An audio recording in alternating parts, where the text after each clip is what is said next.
This is the MMA Brief Podcast, recapping the world of mixed martial arts every single week, with your host, Brandon Johansson. Welcome back to the MMA Brief, recapping UFC 209 and previewing UFC Fight Night 106. UFC 209, pretty good card from bottom all the way up until the top, where the main event really disappointed. Lackluster affair. Some people enjoyed it, some people did not. I didn't hate it, but there was unquestionably a lack of action. But before we get into that, we'll start from the prelims. Started out hot right from the Fight Pass prelims. Greg Jackson, Mike Winkeljohn trained. Tyson Pedro, the Aussie, TKO'd Paul Craig via elbows in the first round. So we had a finish way earlier in this card than we did in UFC 208. That dreadful pay-per-view, regrettable purchase. Former Bellator fighter Mark Godbeer had an impressive performance against his opponent Daniel Spitz, and he won a 30-27 across-the-board unanimous decision.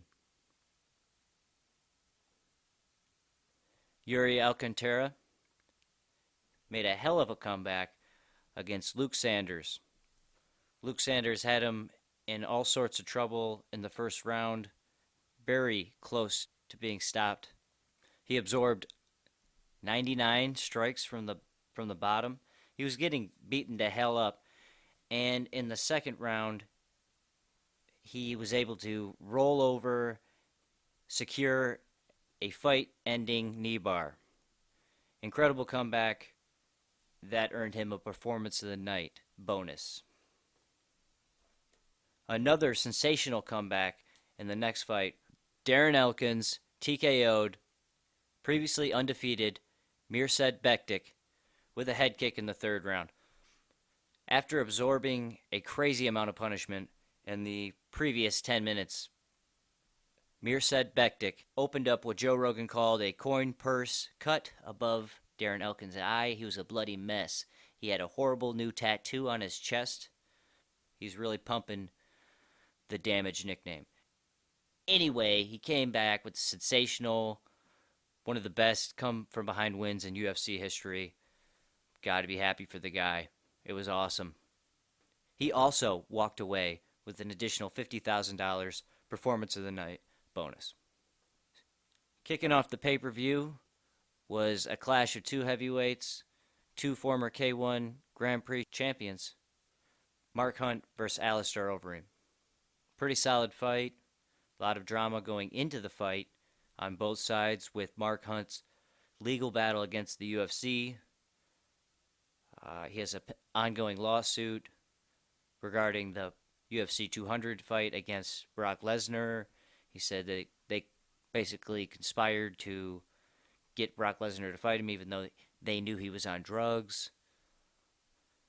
This whole thing's going down. He's under contract. He says he was forced to fight. And then Alistair Overeem had a bout of food poisoning the day before and the morning of the fight, and went out there, ended Mark Hunt in vicious fashion with a knee to the face and face-planted Mark Hunt. Mark Hunt has face-plant KO'd several people. It's his signature walk-off, and he was face-plant KO'd in this fight, and it was sad to see. Also, it was good to see, if you're an Overeem fan, rebounding from that knockout loss to the champion. I believe he's something like 6-1 in his past fights. Jazzy, could you look that up for me? He's 6-1. He's right in the mix. His only loss is to the champion, and he's beaten a lot of the top contenders. He's fighting very smart out of Jackson Winkeljohn. They've got him, and he gives a lot of praise to his coaches because he is well coached. He fights very smart. he fought very smart again, even with battling this stomach sickness. Excuse me. He's 5-1 in his last 6 fights, so he's right there. Relatively thin heavyweight division, not as bad as the light heavyweight division right now. We'll get to that a little later. Nice fight for Alistair Overeem, and Mark Hunt was on Instagram posting pictures smiling. He's a warrior. I believe he'll be right back at it. He has more fights on his contract, and I'm looking forward to seeing him fight again. Cynthia Calvillo defeated Amanda Cooper in round 1 by rear naked choke. Initially, I was wondering why in the hell this fight was after Mark Hunt, Alistair Overeem on the pay-per-view. I said, what the hell are they doing after the canceled Khabib Tony Ferguson fight? But these girls came in, they scrapped. It seemed like the UFC knew what they were doing by making that fight, and it was an early finish for Cynthia Calvillo, who was making her professional debut. So that was a fun fight. Up next was Daniel Kelly versus Rashad Evans. Fun fight. Rashad Evans looked very good at 185 pounds. I'm not sure that he possessed the same amount of power he used to carry, or if Dan Kelly just has that good of a chin. Rashad really didn't press too hard to get the takedown in this fight, and he never really went to the body. Dan Kelly ends up getting a split decision victory, the biggest victory of his life, over former champion Rashad Evans. And Rashad now loses his middleweight debut, and he's on a little bit of a skid here. But he says he's not done. So I'm hoping to see Rashad Evans back in there. I think he fought good. He just went up against a guy with a really good chin and good takedown defense. Guy's durable. Looks like Brett Favre in the Wrangler commercials. Dan Kelly gets a big win. The new co-main event was Lando Vannata versus David Tamer, and that fight did not disappoint. It won the fight of the night, and David Tamer won the actual fight. By unanimous decision, 30-27 across the board. I don't really agree with the score, but I agree that he won. I thought it was a little closer than 30-27, but David Tamer picking up a big win against a guy who's already established he's a tough guy in the division, giving Tony Ferguson a run for his money in their fight several times, hurting him. So Lando Vannata goes back to the drawing board. Endless potential for him still. It's not like he got knocked out. And David Tamer's stock rises. It was a very good performance from him. You see what level striker he is. It was an excellent fight. $50,000 extra for all 4 of those gentlemen. David Tamer and Lando Vannata for the fight of the night. Yuri Alcantara for his comeback win against Luke Sanders. And Darren Elkins' comeback win against Mirsad Bektic. All going home with an extra $50,000. Totally deserved it, and much, much more action than the last pay-per-view. That is for sure.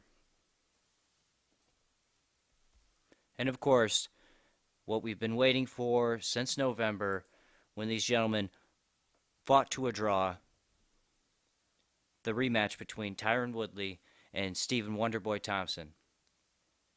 Rather lackluster, as I referenced before. Lot of circling, just didn't pull the trigger. There was very little in the way of strikes throughout the first few rounds. Very hard to score, and I believe some judges scored it 10-10. I'd have to see the scorecard. Somewhat controversial scoring. One judge actually had it a draw, 47-47. I'm like, not again. Please, God. Let's just move on from these two fighting. Because it wasn't an action-packed fight. Both of them to their credits, respected one another's abilities immensely and were very hesitant. Fifth round, Tyron Woodley hurt Wonderboy Thompson pretty bad. Stung him twice. The second time, Wonderboy's legs gave out, kind of like pinned behind his back briefly, very close to being stopped. Woodley moves on, Wonderboy moves on, and we can all move on. I have a bit of a bias, but I used to love when Robbie was the champion because there were always wars. He always came to bring it, and he's very diverse. And Tyron, great fighter, very great fighter, but he's shown in the past he can hesitate sometimes. Easy for me to say behind this microphone when I don't have Stephen Wonderboy Thompson in front of me trying to take my head off. Whoever wins the matchup between Jorge Masvidal versus Damian Maia should be the next title challenger against Tyron Woodley. And hopefully that's a more entertaining fight is all I'm really hoping for. So UFC 209 goes down as mostly a great card with a tinge of bitter aftertaste at the end. I mean, I had friends over and they were starting their vehicles before the end of the fifth round. They're like, I'm going to start nothing's happening. Something happened for 30 seconds in the fight, but overall it was a much better card than UFC 208. This Saturday, we've got UFC Fight Night 106 from Brazil, which features Vitor Belfort versus Kelvin Gastelum. Kelvin Gastelum looked sensational at middleweight against Tim Kennedy. And Vitor Belfort has been on the wrong side of some beatings as of late. So Vitor needs to right the ship. And Kelvin, this would be a huge win. Probably the biggest win of his career. He's fought some tough guys. But if he could beat Vitor Belfort, also on that card, Mauricio Shogun Rua versus Chris Weidman's training partner and great UFC fighter, Gian Villante. Should be an interesting matchup. Somehow Shogun Rua is ranked number 6 in the light heavyweight division, which I find very hard to believe, but that's how scary the 205 division is right now. It's just really top heavy. Somehow Shogun is number 6. Gian Villante, if he could pick up a win against Shogun, it'd be huge for his career. It would put him in bigger fights, without a doubt. Edson Barbosa squares off against Beneil Dariush, which should be a very entertaining contest against a couple of top 10 lightweights. Barbosa has been on a streak. Has Dariush lost recently? Okay, so they both won 2 fights in a row against top opposition.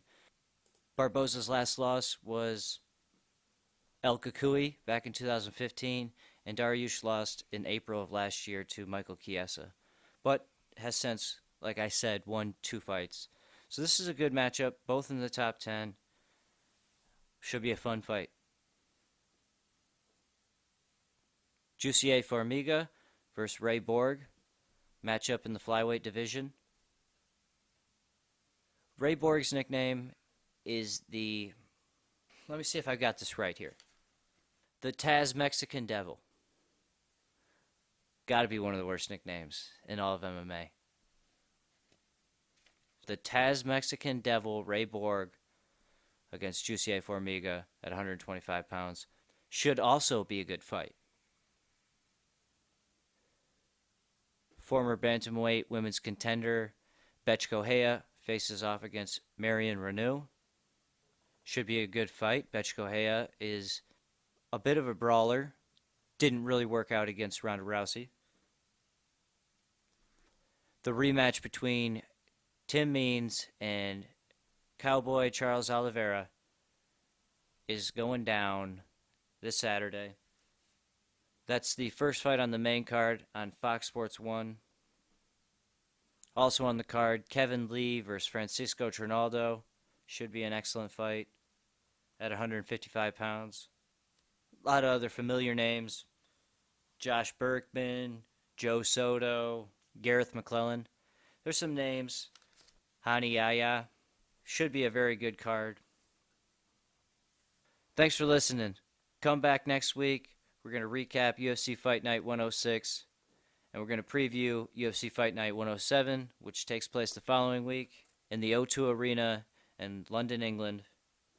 And that card's headlined by Jimmy Manuwa. And formerly Beastin' 25-8 Corey Anderson now goes by the moniker Corey Overtime Anderson. Much better nickname. Bad nicknames in MMA. Not as good as Jaws, I'll tell you that. Alright, thanks for listening. Peace.